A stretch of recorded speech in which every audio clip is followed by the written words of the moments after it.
जरी इथं MIMला विजय मिळालेला नसला तरीही जे अब्दुल सत्तार आहेत, अब्दुल सत्तारांचा सिल्लोड हा गड मानला जातो.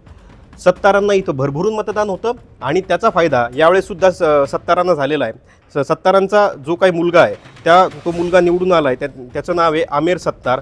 हे अंभई गटातून विजयी झालेत. हेच नाही तर संदीपान भुमरे जे आहेत ते संदीपान भुमरेंचं पण इथं प्रस्थ आहे आणि संदीपान भुमरेंचे जे पुतणे आहेत शिवराज भुमरे हे पाचोड गटातून निवडून आलेत.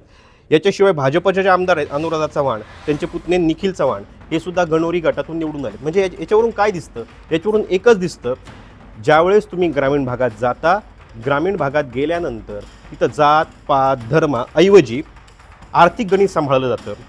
माझं दूध कुठल्या सोसायटीला चाललं आहे, माझा ऊस कुठल्या कारखान्याला चालला आहे, याच्याशिवाय सहकारी क्षेत्राच्या माध्यमातून कुठली कुठली कामं केली जात आहेत, पतसंस्थेतून कुणाला कर्ज दिली जात आहेत, या सगळ्या गोष्टींचा परिणाम तिथं होत असतो. आणि जिथं भाजपनं आपलं प्रश्न निर्माण केलं आहे आणि त्याच्यामुळेच AIMIMचा या सगळ्या भागातून सुपडा साफ झाला आहे.